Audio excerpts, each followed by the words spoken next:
पति पत्नी के प्यार की अनोखी कहानी, जिसके लेखक हैं अजय पांडे। राधा और विशाल को आज तलाक के कागज मिल गए थे। दोनों साथ ही कोर्ट से बाहर निकले। दोनों के परिजन साथ थे और उनके चेहरे पर विजय और सुकून के निशान साफ झलक रहे थे।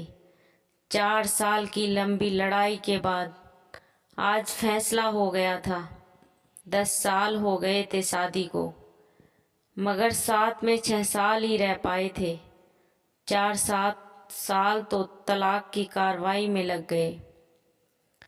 राधा के हाथ में दहेज के सामान की लिस्ट थी, जो अभी विशाल के घर से लेना था, और विशाल के हाथ में गहनों की लिस्ट थी, जो राधा से लेने थे। साथ में कोर्ट का यह आदेश भी था कि विशाल 10 लाख रुपए की राशि एक मुश्त राधा को चुकाएगा। राधा और विशाल दोनों एक ही टेम्पू में बैठकर विशाल के घर पहुंचे। दहेज में दिए सामान की निशानदेही राधा को करनी थी, इसलिए 4 वर्ष बाद ससुराल जा रही थी। आखिरी बार, बस उसके बाद कभी नहीं जाना था उधर। सभी परिजन अपने अपने घर जा चुके थे। बस 3 प्राणी बचे थे, विशाल, राधा और राधा की माँ। विशाल घर में अकेला ही रहता था। माँ बाप और भाई आज भी गांव में रहते हैं। राधा और विशाल का इकलौता बेटा, जो अभी 7 वर्ष का है, कोर्ट के फैसले के अनुसार बालिग होने तक वह राधा के पास ही रहेगा। विशाल महीने में एक बार उससे मिल सकता है। घर में प्रवेश करते ही पुरानी यादें ताज़ा हो गई। कितनी मेहनत से सजाया था इसको राधा ने। एक एक चीज़ में उसकी जान बसी थी। सब कुछ उसकी आंखों के सामने बना था। एक एक ईंट से धीरे धीरे बनते घरौंदे को पूरा होते देखा था उसने। सपनों का घर था उसका। कितनी शिद्दत से विशाल ने उसके सपने को पूरा किया था। विशाल थकारा सा सोफे पर पसर गया। बोला, ले लो जो कुछ भी चाहिए, मैं तुझे नहीं रोकूंगा। राधा ने अब गौर से विशाल को देखा। 4 साल में कितना बदल गया है। बालों में सफ़ेदी झांकने लगी है। शरीर पहले से आधा रह गया है। 4 साल में चेहरे की रौनक गायब हो गई। वह स्टोर रूम की तरफ बढ़ी, जहां उसके दहेज का अधिकतर सामान पड़ा था। सामान ओल्ड फैशन का था, इसलिए कबाड़ की तरह स्टोर रूम में डाल दिया था। मिला भी कितना था उसको दहेज? प्रेम विवाह था दोनों का। घर वाले तो मजबूरी में साथ हुए थे। प्रेम विवाह था, तभी तो नज़र लग गई किसी की, क्योंकि प्रेमी जोड़ी को हर कोई टूटता हुआ देखना चाहता है। बस एक बार पीकर बहक गया था विशाल। हाथ उठा बैठा था उस पर। बस वो गुस्से में मायके चली गई थी। फिर चला था लगाने सिखाने का दौर। इधर विशाल के भाई भाभी, उधर राधा की माँ। नौबत कोर्ट तक जा पहुंची और तलाक हो गया। न राधा लौटी, न विशाल लाने गया। राधा की माँ बोली, कहाँ है तेरा सामान? इधर तो नहीं दिखता। बेच दिया होगा इस शराबी ने। चुप रहो माँ। राधा को न जाने क्यों विशाल को उसके मुंह पर शराबी कहना अच्छा नहीं लगा।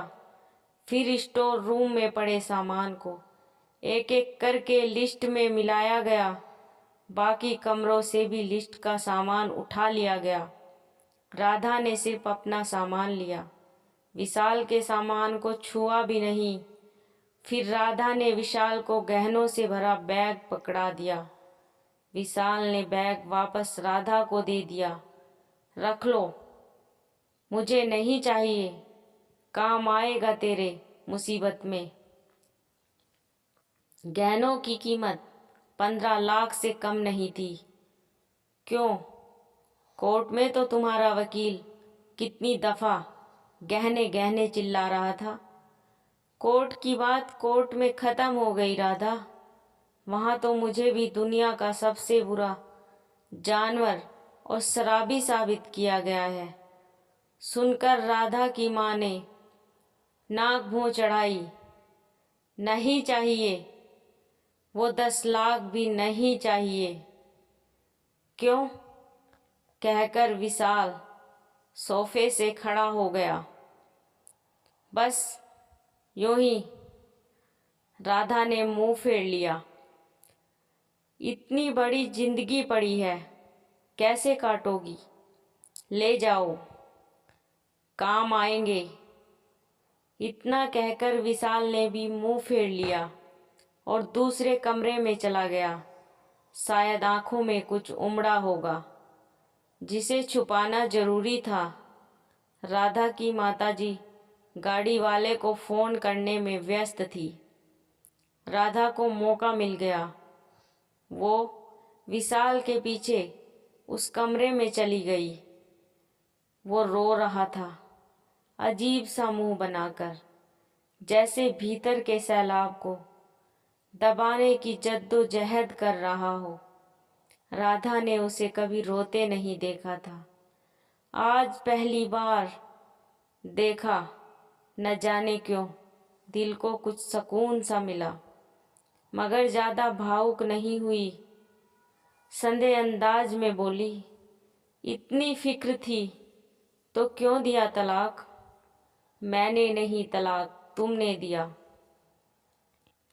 दस्तखत तो तुमने भी किए, माफ़ी नहीं मांग सकते थे? मौका कब दिया तुम्हारे घर वालों ने? जब भी फ़ोन किया काट दिया। घर भी आ सकते थे, हिम्मत नहीं थी। राधा की माँ आ गई। वो उसका हाथ पकड़कर बाहर ले गई। अब क्यों मुंह लग रही है इसके? अब तो रिश्ता भी ख़त्म हो गया। माँ बेटी बाहर बरामदे में सोफे पर बैठकर गाड़ी का इंतजार करने लगी। राधा के भीतर भी कुछ टूट रहा था, दिल बैठा जा रहा था। वो सुन सी पड़ती जा रही थी। जिस सोफे पर बैठी थी उसे गौर से देखने लगी।